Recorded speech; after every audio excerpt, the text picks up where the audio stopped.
বিনা অপরাধ করেই কেন এই ব্যক্তিটা ৪৫ বছর জেলের মধ্যে কাটিয়েছে, কি হবে সামনের মানুষটার সাথে এইরকম ভাবে হ্যান্ডশেক করলে, আর কেনই বা সামনের মানুষটা তোমার যে কোনো কাজের জন্য কখনো না বলবে না। কুকুররা আমাদের ব্যাপারে এমন কি জিনিস জানে যেটার ব্যাপারে আমরা নিজেরাই এখনো জানি না। আর তুমি কি জানো, তুমি যে মুভিতে এই রকমের হিরোকে দেখো আসলে তাদেরকে সত্যিকারের কোনো ব্যক্তির থেকে ইন্সপায়ার হয়ে বানানো হয়েছে, কিন্তু তুমি এগুলো সম্বন্ধে কিছুই জানো না। তো ভিডিওটা খুবই ইন্টারেস্টিং হতে চলেছে, তার আগে ভিডিওটাকে একটা লাইক করে দিয়ে চ্যানেলটাকে সাবস্ক্রাইব করে দিও। নাম্বার 10, যদি তুমি তোমার ওজন কমাতে চাও তাহলে তুমি এখন থেকেই ছোট থালাতে খাওয়া শুরু করে দাও। কারণ তুমি এই ছবিটাকেই দেখো, বড় থালাটাকে দেখে মনে হচ্ছে সেটাতে কম খাবার আছে, আর ছোট থালাটাকে দেখে মনে হচ্ছে সেটাতে অনেক বেশি খাবার আছে, কিন্তু আসলে দুটো থালাতেই খাবারের পরিমাণ সমান। আর এই কারণেই বড় থালাতে খাওয়ার ফলে আমরা বেশি পরিমাণে খেয়ে ফেলি ছোট থালার তুলনায়, আর এটা এমন একটা ইলিউশন যেটা আমাদের ব্রেন বুঝতেও পারে না। নাম্বার 9, বিনা অপরাধ করেই তোমাকে যদি কয়েক বছর জেলের মধ্যে থাকতে হয় তাহলে তোমার কেমন লাগবে। রিচার্ড ফিলিপস নামের এই ব্যক্তিটার 26 বছর বয়সে জেল হয়ে যায়, আর সেটাও আবার এমন অপরাধের জন্য যেটা সে করেইনি। আর এই কারণেই এই ব্যক্তিটা তার বিরুদ্ধে লড়াই চালিয়ে যাচ্ছিল কোর্টে, এবং তাকে 2018 সালে জেল থেকে মুক্তি দেওয়া হয়। এবং যখন প্রমাণ করা হলো যে রিচার্ড আসলে কোনো দোষই করেনি তখন তার বয়স প্রায় 72 বছর হয়ে গেছিল, মানে সে প্রায় 45 বছর জেলের মধ্যেই কাটিয়েছে, মানে যাচ্ছে তাই ব্যাপার। নাম্বার 8, একবার এই দুজনকে দেখো। বর্তমানে এরা পুরো পৃথিবীতে সবথেকে বেশি সিমিলার দেখতে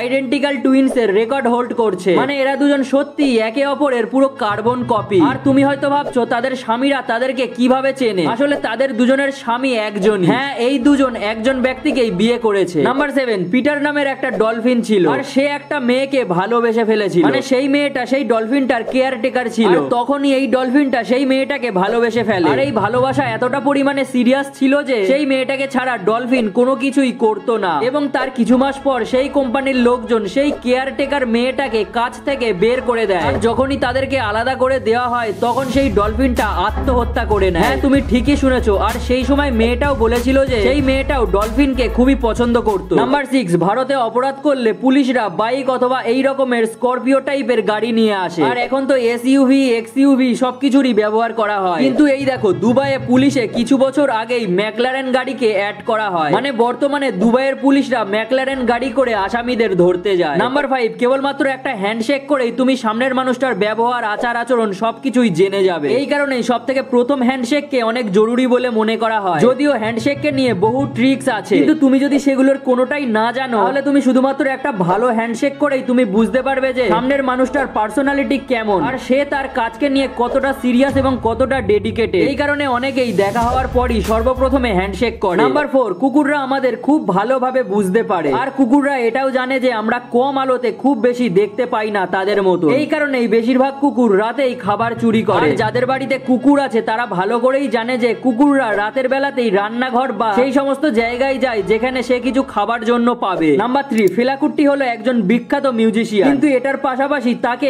আরো একটা জিনিসের জন্য জানা যায়, এবং সেটা হলো সে একদিনেই 27 জন মেয়ের সাথে বিয়ে করেছিল। হ্যাঁ ভাই, সে এতটাই বিয়ে করেছে, আর সেই সমস্ত মেয়েগুলো তার গানের ব্যাকগ্রাউন্ড ডান্সার ছিল। নাম্বার 2, একটা সাইকোলজিক্যাল ফ্যাক্ট আছে যে মেয়েরা ছেলেদের তুলনায় বেশি ভয়ানক বা খারাপ স্বপ্ন দেখে, আর এমনটা কেন হয় সেটার আসল কারণ এখনো পর্যন্ত জানা যায়নি, কিন্তু মেয়েরা তাদের টিন আর অ্যাডাল্ট সময়ে ছেলেদের তুলনায় বেশি খারাপ স্বপ্ন দেখে, আর সেগুলোর মধ্যে বেশিরভাগই হয় ভূতের স্বপ্ন। এই কারণেই অনেকে বলে যে মেয়েরা বেশি প্যারানয়েড হয়। নাম্বার 1, বেশিরভাগ সময় মুভিতে ক্যারেক্টারগুলো ফিকশনাল অথবা কাল্পনিক হয়ে থাকে, কিন্তু সেই সমস্ত ক্যারেক্টারেরও কোথাও না কোথা থেকে ইন্সপিরেশন নেওয়া হয়। যেমন আমরা টনি স্টার্ককে ভাবি যে সে টোটালি ফিকশনাল, কিন্তু তাকে হাওয়ার্ড হিউজকে দেখেই বানানো হয়েছে। আর এই কথাটা আয়রন ম্যানের ক্রিয়েটারও নিজে অ্যাকসেপ্ট করেছে যে তাদের দুজনের পার্সোনালিটির মধ্যে অনেক মিল আছে। এরপর টয় স্টোরির বাজ লাইটইয়ারও কোনো ফিকশনাল ক্যারেক্টার না, বরং তাকে বাজ অল্ড্রিনকে দেখেই বানানো হয়েছে, যিনি চাঁদে দ্বিতীয় মানুষ হিসেবে পদার্পণ করেছিলেন। অথবা যদি ইন্ডিয়ান সিনেমার কথা বলি তাহলে পুষ্পা মুভির আল্লু অর্জুনের ক্যারেক্টার বীরাপনের ক্যারেক্টার থেকে ইন্সপায়ার হয়েই বানানো হয়েছে, যে আসলেই একজন সত্যিকারের স্মাগলার ছিল। আর অন্যদিকে ট্রিপল আর মুভির কিলার ইন্সপিরেশন নেওয়া হয়েছে আল্লুরে সীতারামা রাজু আর কুমারাম ভীমার থেকে, যাদের আসলেই অস্তিত্ব ছিল, কিন্তু পার্থক্য শুধু এটাই যে তারা একে অপরের সাথে কখনো সাক্ষাৎ করেনি। আর এই ট্রিপল আর মুভিতে একটা টুইস্ট আছে যে তাদের দুজনকে একসাথে মেলানো হয়েছে। তো আজকের ভিডিওটা এই পর্যন্তই। ভিডিওটা ভালো লাগলে অবশ্যই একটা লাইক করে দিয়ে চ্যানেলটাকে সাবস্ক্রাইব করে দিও, আর ভিডিওটা ইনফরমেটিভ লাগলে অবশ্যই তোমার বন্ধু বান্ধবীদের সাথে শেয়ার করতে ভুলো না। তো আজকের জন্য এই পর্যন্তই, দেখা হচ্ছে আবার পরের ভিডিওতে। Piece out.